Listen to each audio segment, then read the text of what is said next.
It's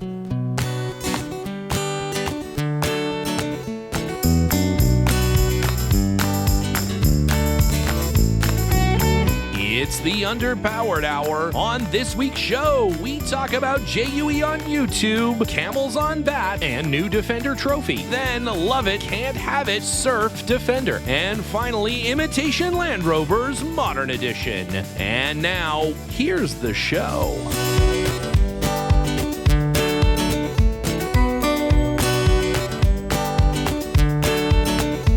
Welcome to the Underpowered Hour. I'm Steve Barris, mild-mannered television executive by day and Land Rover collector by night. You can find out more about our cars and what we're working on at thebarriscollection.com or follow us on Instagram at thebarriscollection. I'm joined, as always, by my good friend, Ike Goss. Thank you to everyone joining us today. I'm the questionably mounted spare tire to Steven's undersized donut. I'm the roadway hazard of podcasting, Ike Goss. I own and operate Pangolin 4x4 in Springfield, Oregon, where we live and breathe Land Rovers. Check us out online on Facebook, Instagram at Pangolin 4x4. Let's get started. All right, Ike. Well, in the news this week, man, it is a busy news week. There's all kinds of interesting stuff happening out in the world. First off, we would be remiss if we did not mention our very good friend, Julian Schulhofer, and his amazing little documentary. It's not his, it's Drive Tribe's, but Drive Tribe has done a documentary about the JUE restoration, which of course Julian is a key person in that. And then also, I didn't realize, but they took JUE and a number of other cars and they drove them across the Gobi Desert. Yeah. And as sort of a launch for the Ineos Grenadier, which is really cool. It's really neat. It's a really nice little thing. We'll put the link to the YouTube in the show notes. But yeah, it was great to see Julian there, and pretty interesting how they're tying in old Land Rovers to the Grenadier and trying to like draw that Yep connection. Yeah, that was not lost on me. The old Land Rover's not using this heritage, so we'll just use it. Yeah, very interesting. Very interesting. Yeah, I can only imagine that Michael Bishop is probably not super stoked about. I can imagine there's a number of people that aren't super stoked about how the Ineos Grenadier is using the Land Rover heritage to sell the product. Yeah, it's true. It's true. I did watch another video. I'll try to find that and put that in the show notes as well, of the Ineos Grenadier being manufactured in the old Geländewagen plant. Yeah. And then they immediately go to the videos of the Geländewagen being manufactured there. And you can't almost see the difference. It's pretty, when the body's taken apart, like it really I mean, it's designed by the same people, right? Magnus Steyr, they did built the Geländewagen, and now they're building the Grenadier. Yeah. Or they designed the Grenadier, I should say, the underpinnings of the Grenadier. Yeah. Very, very interesting. I've been getting a lot of emails from folks who are like, hey, look, they found the first Land Rover. And, because I think one of the articles or names of the video is like the greatest barn find or something like that. Yeah. A lot of people don't know that car kind of came out of the woodwork in the 50th anniversary. So 25 years ago. Yeah. It was shown. So it's been a known quantity for decades. Yes, for quite a while. And it's the first production Land Rover, which obviously they don't necessarily highlight that in the in the documentary. There's the pre-production kind of gloss over that. Yeah, they go over that a little bit, but still really interesting. And it's such a cool restoration too. Like, it's so neat that the car still feels, like a patinaed car, but it runs and it drives, and they drove it across the Gobi Desert. And I think that I don't know too many people who would pay the amount of money that I'm sure that entire project cost and then run it through the desert. I mean, I think that's pretty cool. Yeah, super neat. Anytime you got series Land Rovers out there doing stuff, it's a good thing. It's a credit to Sir Radcliffe, that and his his performance in the Harry Potter films. But it's really, I mean, quite the McGonagall foil. He is really, he's a talented guy. Speaking of talented, there is a Red Camel Trophy Land Rover Discovery up on Bring a Trailer, which a lot of people have sent this to me and said, "Oh my God, look at somebody painted this Land Rover red," and it's true, somebody did. That somebody though was Land Rover. They made a few of these interesting, essentially, for sale colors onto existing Camel Trophy cars. So much so that if you look under the bonnet, it's still a sand glow car. But yeah, they made, I think it's 6 or 7 of these different cars, Discoveries and Defenders, and famously one pre-production Freelander. One Freelander. Love to find that one. That'd be a real catch. That would be for you. For me. And no one else. There would be no competition in buying that. No one else. So here's the big question. Yes. Do you think the red hurts its value or helps its value? It's very exclusive. It's unusual. Yeah, there's only 2. Yeah. The sort of trademark color for Camel Trophy cars is sand glow. So what do you think? I think this makes a great second Camel Trophy car, or third or fourth or fifth. I don't necessarily think the person who is buying this is on purpose buying this as their first Camel Trophy car. Because I think you're right. I think that if you are collecting Camel Trophy vehicles or iconic Land Rover race cars or whatever brings you to, eventual Camel ownership, you're not necessarily looking for something that is such a unique variant, right? It's a departure from what most people think of as the Camel Trophy vehicle. Exactly. It has the accessories. It has, all that stuff. But it's a later one, so it has alloy wheels, and it has the red paint scheme. So kind of looks like a more standard civilian car. It from does. First glance. Yeah, it does. And admittedly, it is more rare than your average Camel Trophy car, because this car was used as a promotional vehicle. Land Rover went and redid it. It still has all of its little gack. It's got its boat. It's got all that sort of stuff. Which is super cool. It has the custom made. They moved away from Terra Trip when they went to the more boats and that sort of stuff. Boats and bikes to a Pacer, which is a little more simple rally computer. You don't need the dual timing or the dual tracking and stuff. But anyways, it's a super interesting car, and I certainly am very interested in it. Again, I have lots of Camel Trophy ephemera and a real Camel Trophy car and all that sort of stuff. And so, like, from a collect 'em, gotta catch 'em all sort of thing, for Pokemon. Sure.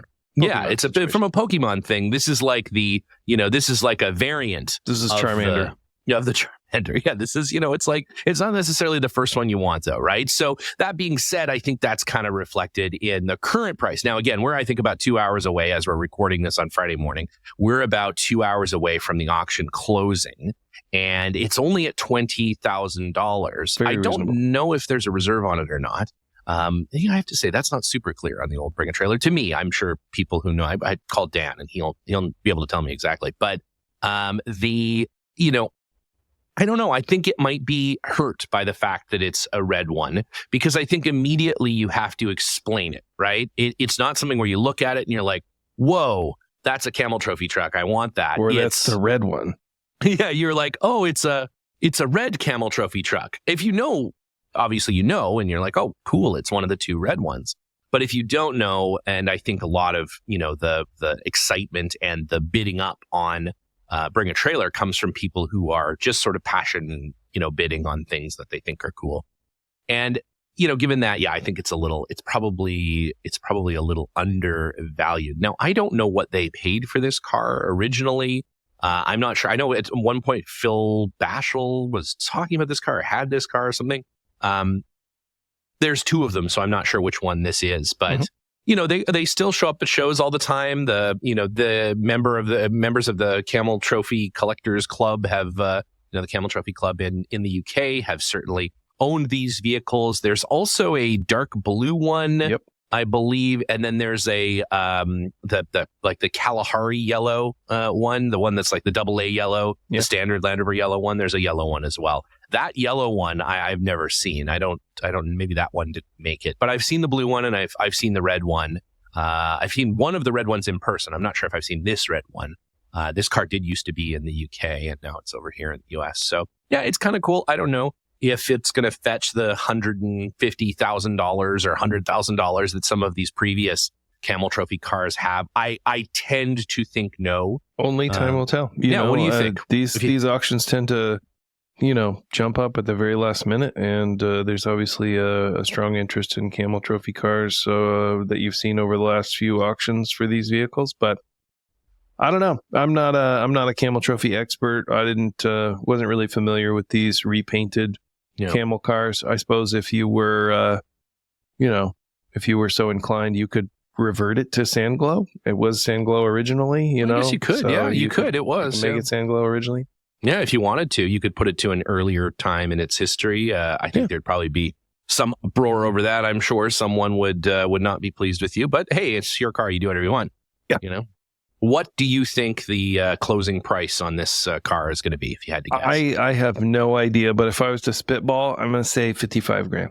55. I think probably, given the the sort of seemingly waning interest in Camel Trophy cars and maybe a little bit of depression because of the red, I'm going to say a little more, but I don't think it's going to hit 70. I don't think it'll go over 70. I think it's going to stay. But we have been wrong. We've been wrong before, and we are probably wrong. Historically, we're way off all the time. So value is very subjective. So it is. Especially anytime you're asking me about the value of a Discovery, I'm going to be like, whatever. Because it's not my cup of tea. But that doesn't mean there aren't people out there that are super stoked about Discovery. No, and for sure somebody's really, really excited to have this car, and hopefully they get it and they enjoy it and take it to shows and drive it around and do all kinds of great stuff with it. That would be awesome. So speaking of driving around, there is a rumor that now has actually been independently verified by our friends at JLR. It's not a rumor. Well, yeah, now it was, and now it isn't. I guess that's a good point. It is an independently verified by JLR. It's a confirmed rumor that they will be building a smaller and fully electrified Land Rover Defender that will be launched in 2027. Like a remote control? Yeah, it's like a tiny one. Yeah, it's going to be an RC Land Rover Defender. Yeah. It's going to be 2027. It's going to be much smaller. It's going to be great.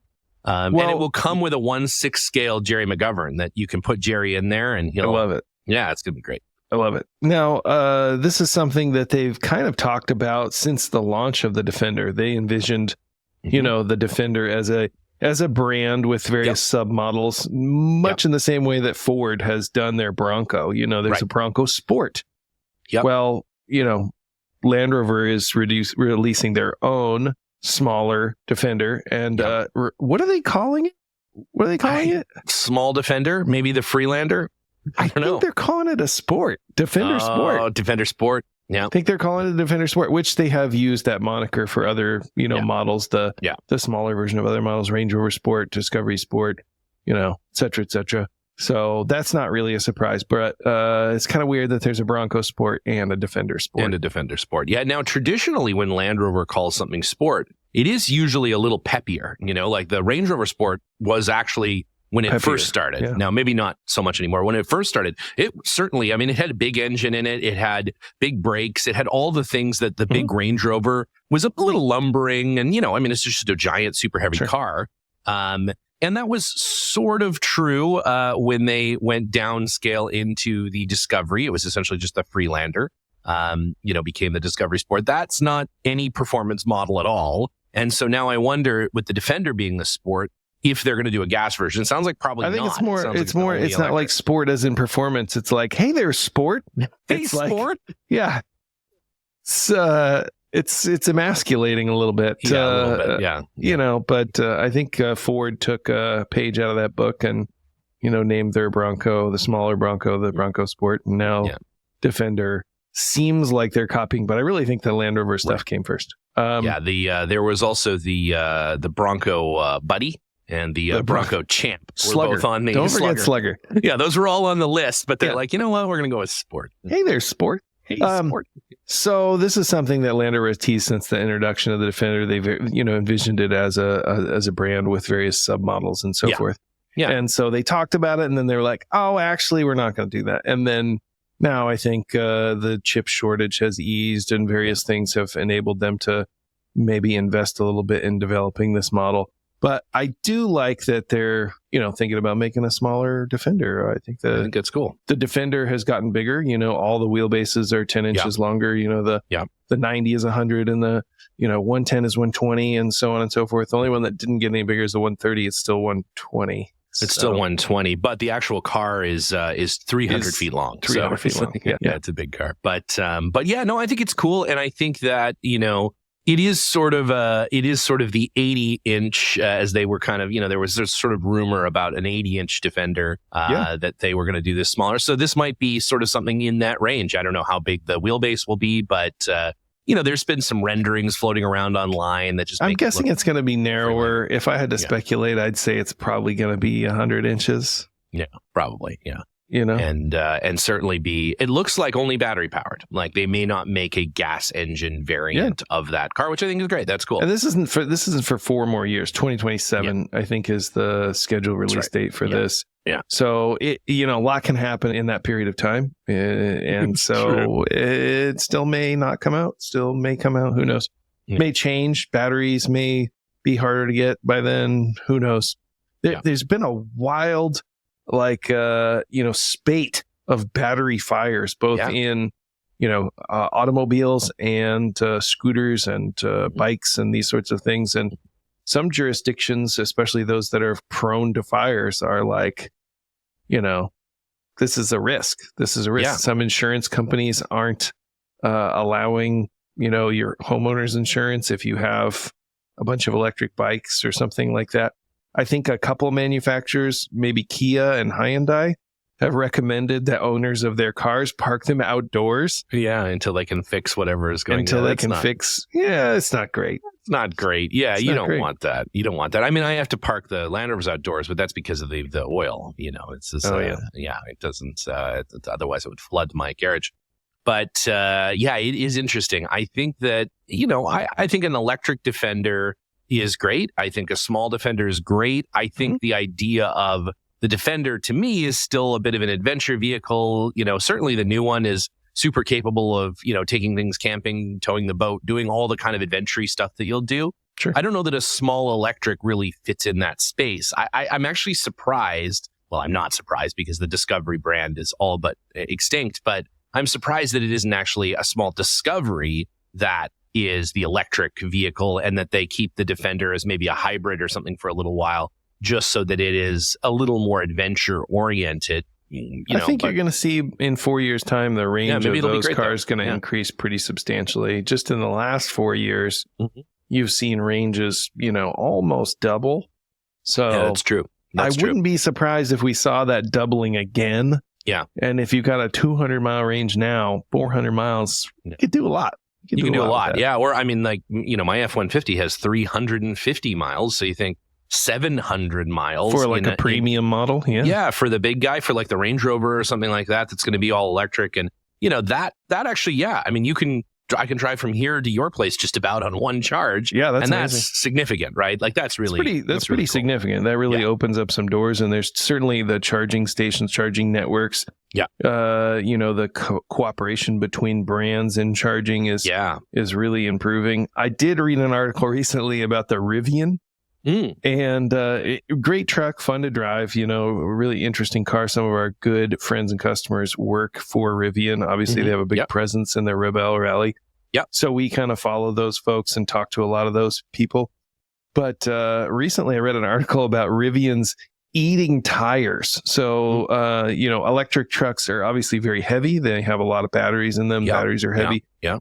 And these things 100% torque from zero. And apparently in the conservation mode, it takes it out of 4-wheel drive, right? Puts it in 2-wheel drive. Okay. That drive is to the front wheels. So between the drive to the front wheels, the heavy weight, the regenerative braking, and the alignment specifications that they use, they're like eating tires in 10,000 miles. Oh, shit. Oh, my goodness. So I guess you don't think the regenerative braking, of course, is relying on tire friction. Like that's the whole point. It's relying on tire friction against the road. So, so you have this increased battery capacity and range But two tires every 10. It's like a Formula One car. One guy said he wore out a set of tires in 6,000 miles.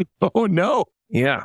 Yeah, that's not great. That's not a great look. That's also tires at least are recyclable, but interestingly, they have a deal with Pirelli, and Pirelli is warranting the tires for 50,000 miles. So you might get 5 sets of tires in that span of time. Yeah, until Pirelli goes. It's like the Goldman Sachs people with the Apple Card. They're losing millions and millions and millions of dollars a quarter. So bad deal. It's a bad deal. Yeah, shouldn't have done that deal. Speaking of deals, a great deal for you, Icos, if you want to participate in this year's Defender Trophy. All you have to do is purchase a 2023 Land Rover Defender Trophy Edition. This time round, it's 130s because they, the 130 is the vehicle that they're really pushing right now. I actually think it's pretty cool. It's got all of the Land Rover, sort of accessory stuff, plus one of those neat Pelican roof boxes. Have you seen those? Pelican makes the long, like coffin style roof boxes. They're actually really, really cool, and they're designed specifically to like mount to a roof rack and stuff. I think they're really smart. That's a California company here, Pelican. They're here in Los Angeles, so it's pretty neat stuff. And so it'll come with one of those. It'll come with a roof rack. I think it comes with probably comes with a spice rack. Certainly comes with the ladder, some underbody protection. It comes with a winch as standard, which is really cool. And then it's got the murdered out Darth Vader wrap. So it's matte black, and then it has a really neat topographical treatment over the doors, rear door and side doors, and on the tire cover in a sort of gold color. And then there's some custom badging inside and mud flaps and some of that sort of stuff. So it's a pretty neat car. Nice. Like again, it's 130 inch car. Or it's a little more subtle than the previous version. Yeah, no more sand glow yellow or Eastern yellow, I think they're now calling it, but no more of that. Instead, this is a little more subtle. I don't know if they had trouble selling those, cars, or if it was just a change of direction. But they did the yellow ones, and didn't they do a white one then? They did the black with the yellow wrap, and then they did the white with the yellow wrap. The white with the yellow wrap, it didn't work for me. But this one's actually a really sharp looking car. Wasn't there also one that had like a photo collage kind of situation going on? In the UK, there's the camo ones. We've not gotten a car here. And I actually don't know if they've done that photo collage one on a new car or on just the V8 Defender Works cars. But here, this one to me feels very much like that 007 special edition car that they did for Bowler. Remember that one that was like black with all the gold and stuff on it? So it to me, it looks a lot like that car. I love that combination, by the way, the sort of lame, sort of gold over top of the matte black. Looks really cool. And just like the previous Defender trophies, you'll get to go and do a Defender trophy event, a one-day event where you'll take the car off-road and do fun stuff with it, do some camping, I imagine, maybe, who knows? They have a whole slew of things planned for those people. I'm sure there's extravaganza. A ritual sacrifice will happen. I think Taylor Swift, there's a concert that she's going to do. I think there's going to be, an opportunity to be kidnapped and then have Liam Neeson rescue you. Any number of things. I mean, it sounds like it's going to be a super fun event. So, if you're interested, the old Defender Trophy is happening again, and you can find out more. We'll put notes in the show notes, but you can find out more on Land Rover's website, and they'll give you the whole rundown. It'll be $103 US for a trophy edition 130. So that's not too bad. Seems reasonable. It's not that much more than the regular one. No. So, it actually, it's actually pretty reasonable. And, those events are really cool. Again, for somebody, spending $100 and change on a car, plus or minus a few grand isn't a big deal. And you'll do this event. And the cool thing is if you win that event, what they've done previously is they've sent you to Eastern to do the UK one. They're not going to do that one this time. This time, they're sending you on a Land Rover experience, and I believe, I'm just looking at it here, it's in Namibia. So Land Rover's doing this like custom travel thing now where you can... It's a big deal. Yeah, it's really cool. So it sounds really cool. So you'll go and for a one-day event. That's a big effort. If you win a one-day event, that's in all you have to do. Namibia. And then you go to Namibia. Yeah. So there you go. Pretty cool. Cool. Anyways, I don't think the Namibia trip is one day. I think that's probably a week or so. But you win the event and then you get 1 day in Namibia and they ship you home. But I'm so tired. Jet lagged, you just can't enjoy You're it. here for 24 hours. Enjoy Namibia. Exactly. Yeah. You get 1 day in Niger, which is Djibouti. Woo. That's tough. So on to the day's topics. So we have a segment that is one of my personal favorites because I am a lover of cars that we can't have here in this country. It's love it, can't have it. Yeah. Modern car edition. And so like the Jimny, there is a car actually from our very own JLR, a Defender that we can't get here in this country. It is the Surf Defender, or the Marine Blue Edition Defender, that is only available in Germany. Because, what's more synonymous with Germany than surfing?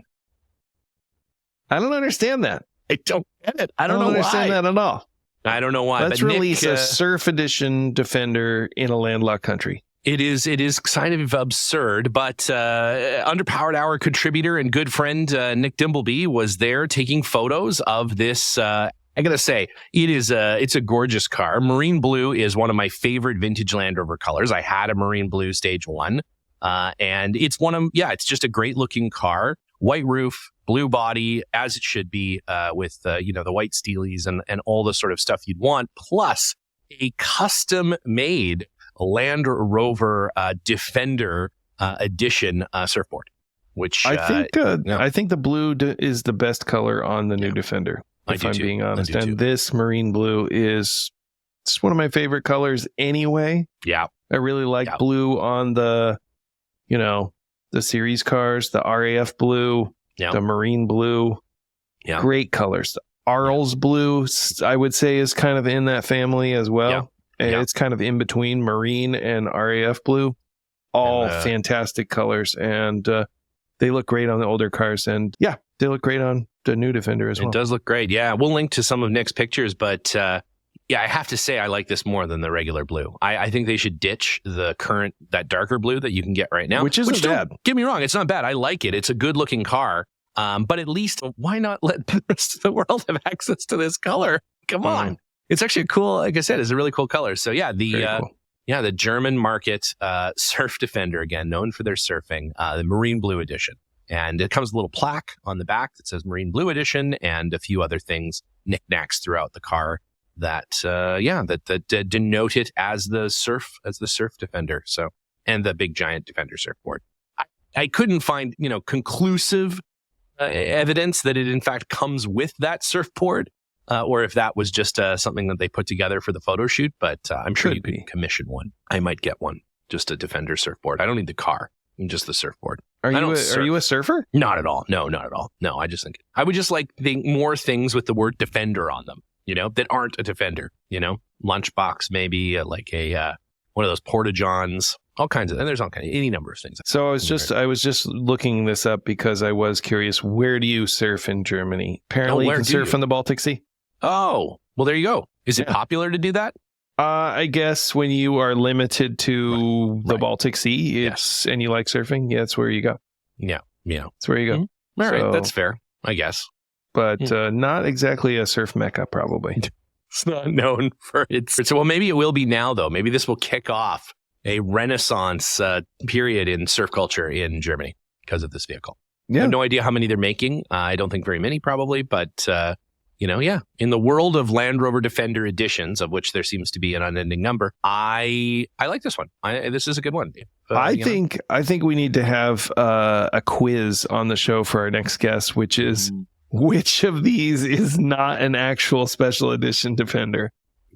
Yeah, those are fun. Yeah, we absolutely should do that. I think that'd be great. Yeah, we'll put that in the notes. Well, speaking of special edition Defenders, one of everyone's favorite segments, certainly the most controversial. These are the ones that the clubs that collect these cars always we get a lot of hate mail. Notes. Yeah, it's a hate mail. They send it's generally thought to be one of the most loved and one of the most hated segments at the same time. It's imitation Land Rover, or imitation is the purest form of flattery.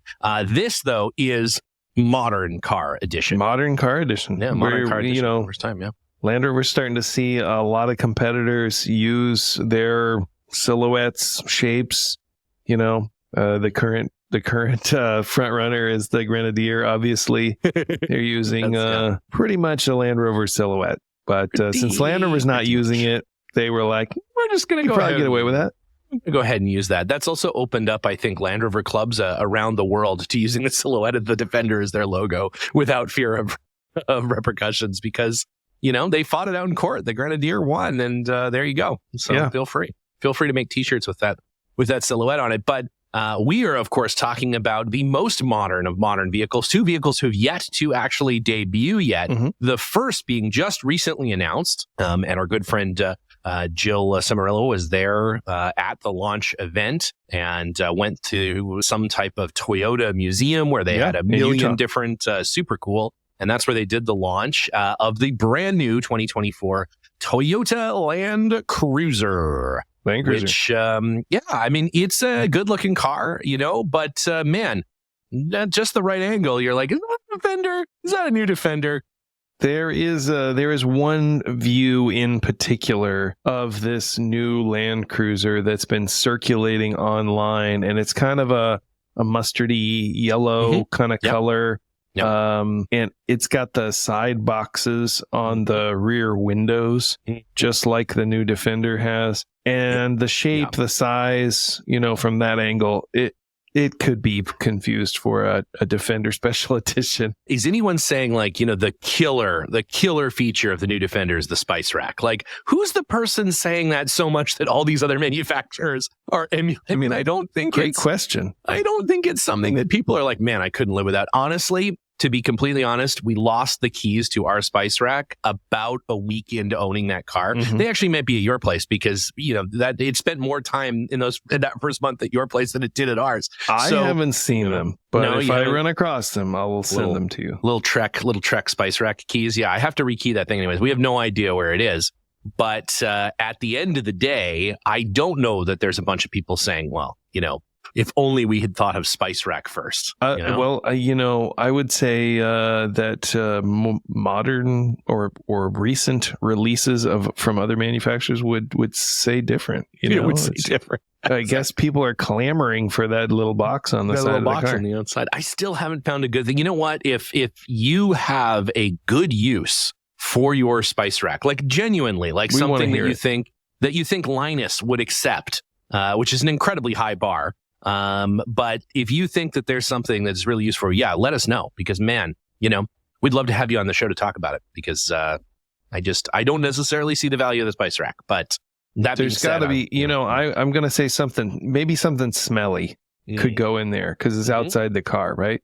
So if you got like wet clothing, maybe sprayed by a skunk, you put your clothes in there. Put your clothes in there, yeah. Maybe you just you took a dip in the lake and you don't want to put that stuff inside the car. You throw it in there. Yeah, maybe something like that. I could see that. If you've got your own suggestion, we want to hear from you. Yeah, exactly. So just something covered in barbecue sauce, whatever.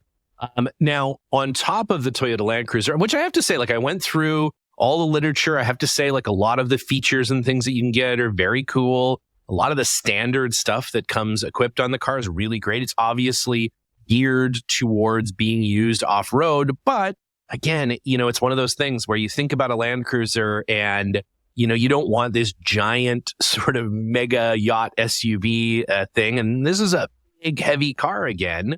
And it's, I don't know. It feels a little bit Lexus-y, as I think all new SUVs just feel fancier than their predecessors were. Obviously, that's just how it is now. Cars need to be a certain level of fancy. And, I don't dislike it. I think it's cool. I think they've made some interesting, choices on certainly running gear and stuff like that is pretty cool. But now, just to be clear, this is a U.S. market Land Cruiser. They've also, touted the release of a new, utility, like Australia market car as well. So if you look up new Land Cruiser, you'll see pictures of both of those cars. Yeah, that's right. Yeah.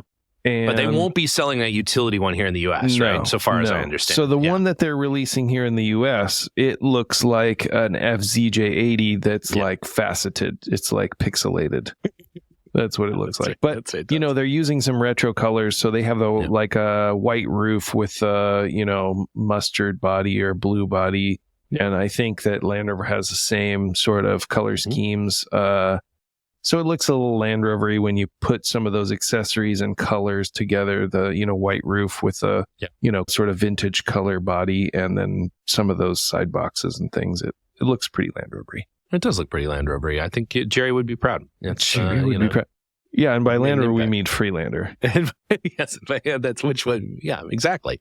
Well, now add to that list the 2024 Hyundai Santa Fe. That is, again, another one that not as much. I'll definitely say it isn't quite as bad as the Land Cruiser, but again, from certain angles, it really evokes the sense of a Defender. And maybe it's just the moral to this story is that every car looks the same now, largely.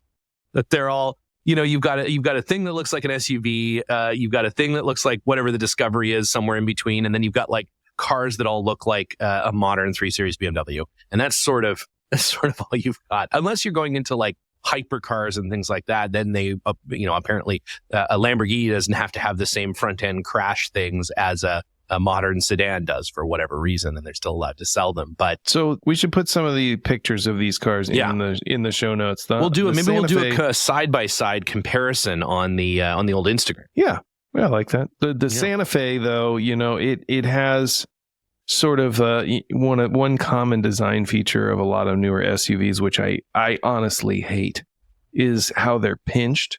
They decrease in height from front to back and decrease in width from about the midway through the vehicle to the back. Yeah. So it leads to this like small entry door in the back, whether it's a gate or a door. Yeah. It's smaller than it would be. And so putting stuff in and out of the vehicle is more difficult. And then obviously it reduces the cargo capacity of the car, right? So you got this utility vehicle that looks, faster. Right. Looks, more aerodynamic, but it just reduces its utility and usefulness, which drives me crazy. And the new Defender has this. It's pinched, Yeah, a little bit. Yeah, for sure. Do you think that's an aerodynamic thing, or could it possibly make any difference? I think it's probably 90% styling. Right, yeah.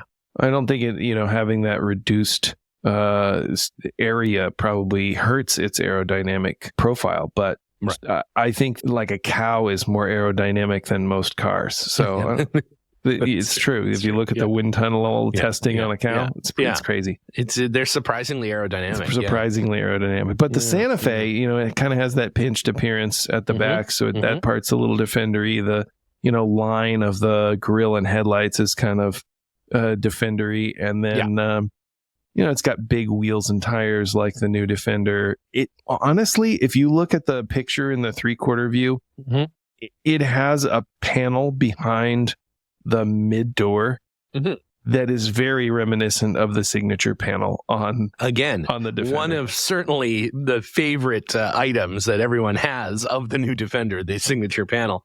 So much so that finally Land Rover now lets you delete it when you configure the car.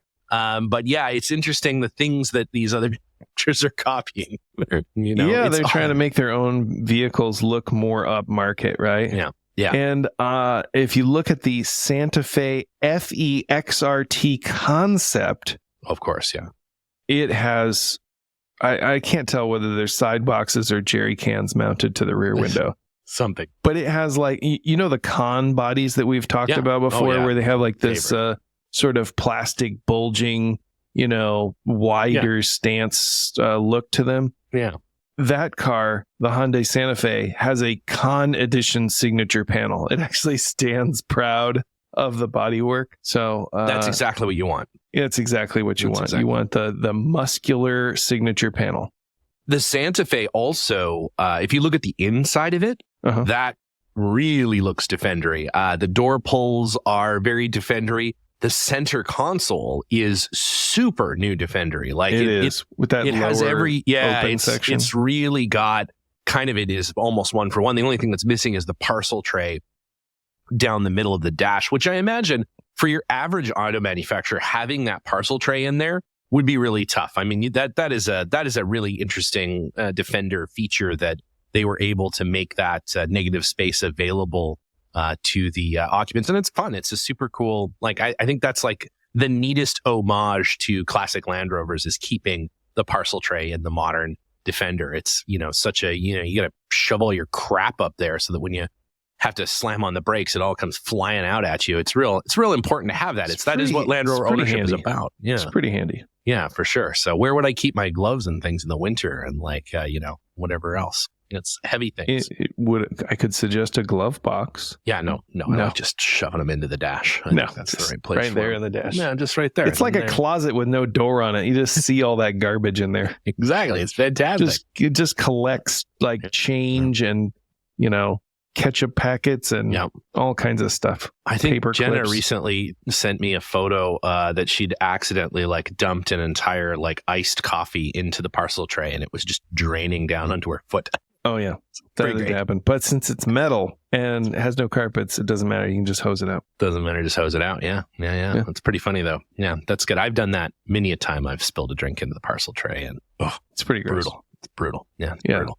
Don't do that in a Series 3. You're never getting it cleaned out of a Series 3. No, just wait for a cold day and sell it, right? And just click and clack. All right. Well, as we come to an end here, we have a very, very special giveaway to this is good. To announce. This is a big one. Most of the things that we give away on the show, I want nothing to do with. But this particular thing, I'm pretty jealous. Whoever gets this prize is... they're living life. They really are. Yeah, it's true. And this is two. So this will be a twofer. Twofer. This is a twofer because if you are on our Patreon, and you'll have until the end of this week, this Friday, to sign up for Patreon if you would like an opportunity to win one of these items. But we're also going to make it available, one of them on Instagram, but very hard criteria on Instagram. It's going to be really hard. The way to win for sure, sign up for the Patreon. But sign up for the Patreon, you have double the chances. Actually, more than double because we have a lot more Instagram followers than we do Patreon. So your chances of winning if you're Patreon, very good. Very, very good. Yeah. And so our very good friends, speaking of which, Greg Fitzgerald and Ashley Giordano, of course, helped to republish some classic Barbara toy literature, the In Search of Sheba. And we happen to have 3 exclusive copies of this particular tome of the road. 3 copies of this book. It's been out of print for years. And this is a pretty limited printing. So limited printing has to come from the UK. There is no way to buy it in the US stores. So this is a cool book. So this is so we're going to give away 3 of these. We're going to give away 2 in the Patreon, and so sign up for that if you haven't already. And we're going to do a drawing inside of the patron, and it's going to be based on level. So based on the level of supporter that you are, again, to reward the higher level supporters, depending on your level, you will get additional votes when the voting machine goes. So you don't have to do anything. You just have to sign up for Patreon. If you're already a patron, then you're good. You're set. You're already in there. If you're like Bob Steele or any number of our other patrons, then you're already entered. You're ready to go. You don't have to do anything. Just chill out. Now, if you're not a part of our Patreon, then you need to head on over to Patreon and you need to sign up, because that could mean that you get for absolutely free, probably along with some stickers. We might throw a tiny Ike in here for a bookmark. Totally free. You're blowing the budget of the show here. These very difficult to get, very exclusive books from Barbara Toy. Steven is just being a spendthrift over here. He's spending our entire budget on giveaways. That's exactly right. We're giving it all back. We're giving it back to the people. It's socialism here. That's what we do here at the Underpowered Hour. Now, if you are unwilling or unable to join the Patreon, that's okay. We understand. Or if you don't listen to the show, you're just one of the Russian bots that follows us on Instagram. Well, you too have an opportunity to win this. But But, and here's the catch, only if you send us the most stellar, the most outstanding, the most magical, alluring, I don't know, not safe for work, whatever, photo of you in your Land Rover. Whoa. Yeah. Photo of you in your Land Rover. And you need to, again, impress the most harsh judge that we have, Linus Tremaine. So if Linus chooses your photo of you and your Land Rover, you will be receiving in the mail a Barbara toy in search of Sheba. If you have a pair of canvas underpants and you take a photo with your Land Rover, Linus is going to pick you. Yeah. If you have old camping shit and you can set that up. Yeah. If you're wearing a pair of pressure overalls. gas lantern, a running board kitchen. Oh, yeah. Oh, man. Yeah.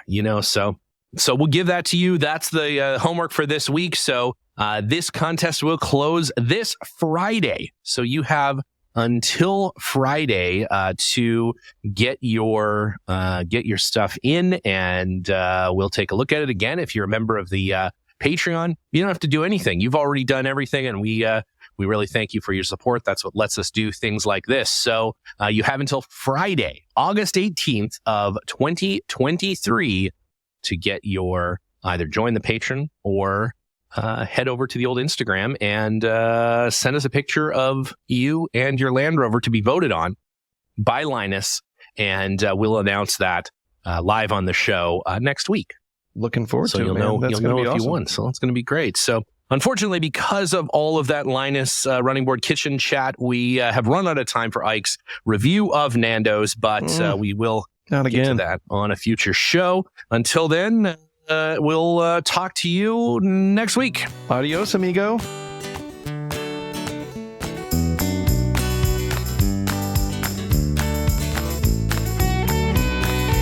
The Underpowered Hour is produced by Liza Barris, Ike Goss, and me, Steve Barris. Pavel Svardov composed and performed our theme music. Consider supporting the show on Patreon, and if you already do, thank you. Your support makes the show possible. For even more, check out our Instagram or Facebook.